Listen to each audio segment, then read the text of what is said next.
Ay nako. Actually 2022 pa ako nag-start na mag-content. Nag-start ang community para sa mga bago 20 September or August of 2022, low carbs pa. Then January of 2023 naging carnivore na. Actually sa kilala ako ng mga low carb doctor, mga nasa carnivore doctor dito sa Pilipinas.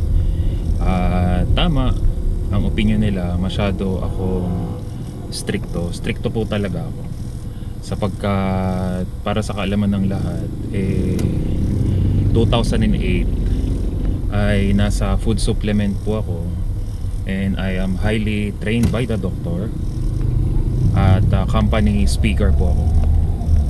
Even though I'm not a doctor, kaso kitang kita ng dalawa kong mga mata kung paano namamatay ang mga pasyente namin na bago pa sila magtiwala sa food supplement galing na sila sa iba't ibang espesyalista.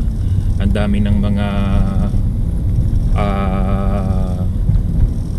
kagamitan na ginagamit, mga latest technology, pero ang ending nagfo-food supplement sila. Pero tatandaan yung mabuti, yung commonly na advice ng mga doktor, lalo na if they are not open-minded sa carnivore way of eating, focus pa rin talaga sila sa balanced diet, sapagkat wala sa bokabularyo nila o dictionary nila o sa pinag-aralan nila ang elimination diet.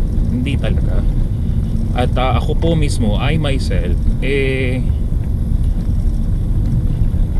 na-witness ko talaga ng aking dalawang mga mata kung paano ko minonitor, inalagaan. Pumupunta pa kami sa mga remote area na may mga breast cancer. Meron pa nga doon, tumutulong pa ako sa paglilinis ng mga yung suso nila. Sobrang tiwala ng pamilya. Grabe, masusuka ka talaga. Grabe, napakabaho. Natulo na yung nana. Pero ano yung madalas sa kinakain? Ano yung madalas sa kinakain? Isda, gulay na lang. At hindi, syempre may kanin. At konting-konti lang yung karne. Tapos libong food supplement ang binibenta ko, na talagang yung spirulina, galing ako sa DXN, Forever Living. Ang dami kong mga binibenta na food supplement. Pero dahil naniniwala tayo about balanced diet, ang ending, even the doctor, kasamahan ko mga company speaker, mga nauna pang namatay.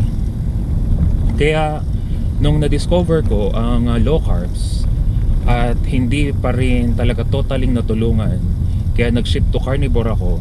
Syempre ang simula mo talaga dyan is mag-low carbs ka. Then kapag nakapag-adjust na ang katawan mo, ready ka na para sa carnivore. So doon ko na nakita yung magandang benepisyo. At hindi ko po yun pinagsisisihan. Ngayon sabi ko nga, kung napanood nyo po yung mga videos ko, ginawa ko ang videos ko, hindi po ito para sa mga kaibigan ko.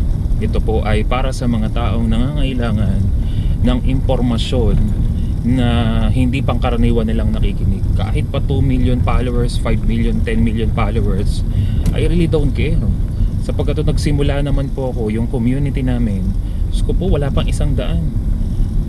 Ngayon lang uli ako nag-active. Nagkakagulo na. Hindi ko na nga pinapansin, kaso lumabas sa newsfeed ko itong si Makalintal. Tawang-tawa talaga ako kasi ang dami nang na-reverse sa sakit, na naniniwala ang mga dalubhasang doktor that kapag severe na talaga, it is reversible. Kaysa paniwalaan ko ng paniwalaan that is irreversible, mas maganda ng lumaban. Kung kakainin ko din lang naman, kung ako may sakit na naniniwala that is irreversible, at uulitin ko din lang yung kinakain ng iba, di ang magiging ending ng buhay ko ay kaparehas din lang nila. So hindi naman ako, lahat ng mga nagtiwala sa akin is hopeless na at irreversible na. Masisisi mo ba akong maging dedicated sa ginagawa ko na creating content at pagsasabi ng katotohanan based sa experience ko at sa experience ng mga tao na yung may enlargement of the heart. Kitang kita ko talaga ang laki nung puso nila. Then a matter of 2 weeks na inayawan na yun ng doktor, nag-normal ulit yung heart rate at nag-normal yung puso, na ngayon ay buhay. Yung hindi na nakakalakad for more than 2 decades, hirap na lumakad because of severe arthritis, may gout, nahihirapan ng humiga, may severe rhinitis, sinusitis. Imagine mo yung mga yan, sample lang yan. Merong may colon cancer na hindi naman nagpapa-chemo, bumababa yung number of cancer cells na. Meron naman na for the longest time, ang tagal nilang may maintenance, may diabetes, nag-i-insulin na for more than 2 decades. Ngayon, ano na, hindi na nag-i-insulin. So, paano natin ipapaliwanag yung mga yun?